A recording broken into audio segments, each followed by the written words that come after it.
All right, we're gonna be working on the KX 121.3, and it's been running like it's running out of fuel whenever I go to use it. So I've already replaced the fuel filter. That didn't help anything, so we're gonna put a new fuel pump on it. First thing we're gonna do is there's two 13 millimeter bolts that hold that pump onto that bracket. We're gonna get those off there. The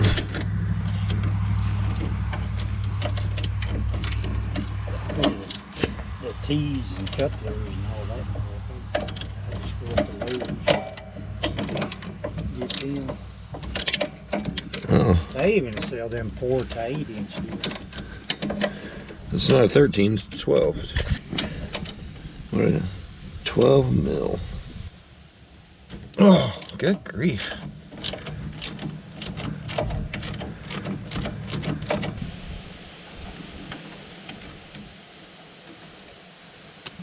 Alright. I don't know if y'all can see that. There's where the first bolt was, and the other one is behind. Right there. Behind the water separator. I think that's a different size. It's gotta be it, let's see. Yeah, that's what it is. So the left side is a 12 mil and the right side is a 10 mil. I'm sure some engineer somewhere has a good reason for that.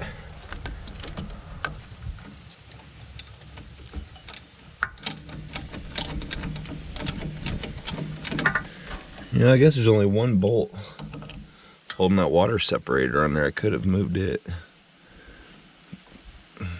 You know, still can. You know, I can remove this fuel water separator. It looks like it's just the one bolt, and I could just swing it off to the side and be out of my way. Right behind this hose.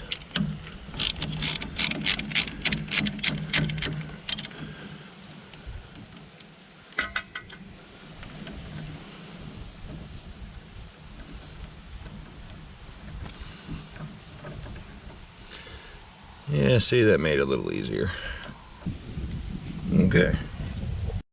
Okay, here's the wiring harness. It's just 2 wires, positive and negative. And there's a clip there. They make a spot so you can squeeze it, but going down far enough. There we go, okay. So, there's a little tab. See that? There we go. You just push down on it with your thumb to get it to unhook. All right, now that was short. Okay, so the front hose is a pressure clamp, and the back hose is too, but it's a little short hose off the back of it. That one there, and it runs up and clamps right there. I'm probably going to unhook it right there to be able to pull the pump out a little easier. I'm gonna take that clamp off up here.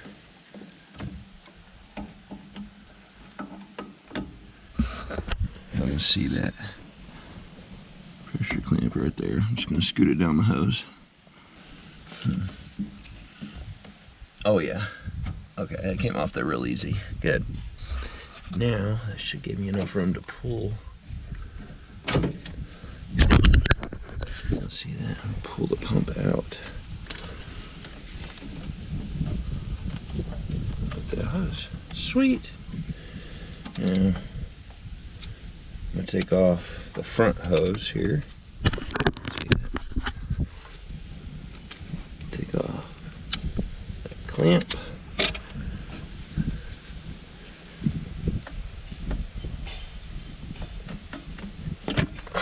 All right. That wasn't too bad. So it was in there like that. Took off the front one, we're gonna take off the back one. We'll put it on the new one and put it back in. Okay, this is the new pump. I got it from the Kubota dealership. It was, after taxes and everything, about 220 bucks. So yeah, that was fun to pay. But what you do when you switch these old hoses over to the new and you use the clamps that was on it, these will have you'll be able to see where these holes are when you go to put the clamp back on it. You need to put that pressure clamp right back where it was, because the hose is probably stiff and it won't have, the pressure won't be all the way around it like it's supposed to be because of those notches where those holes are. One on both sides. So try to put the clamp back where it was. So now slide this back in there.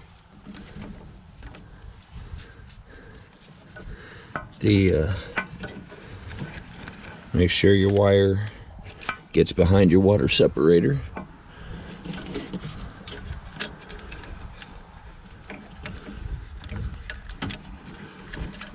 Like so. Okay, I should probably go ahead and put the front one back on there so I don't have to worry about that.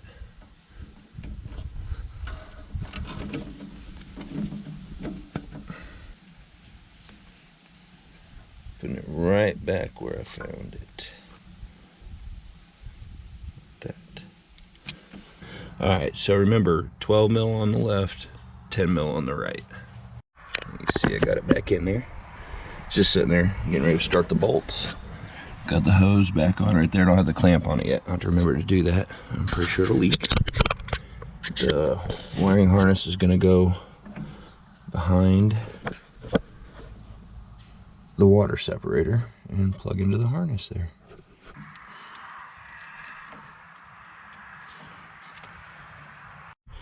Alright, we got the 12 millimeter bolt back in, the 10 millimeter bolt.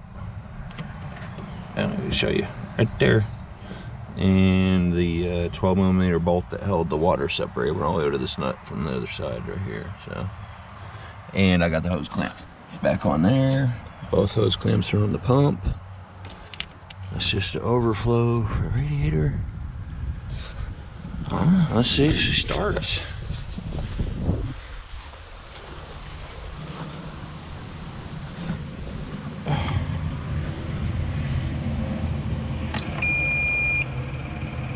I can hear it pumping. Oh, there it goes. Sounds like it got fluid in it. Got quieter.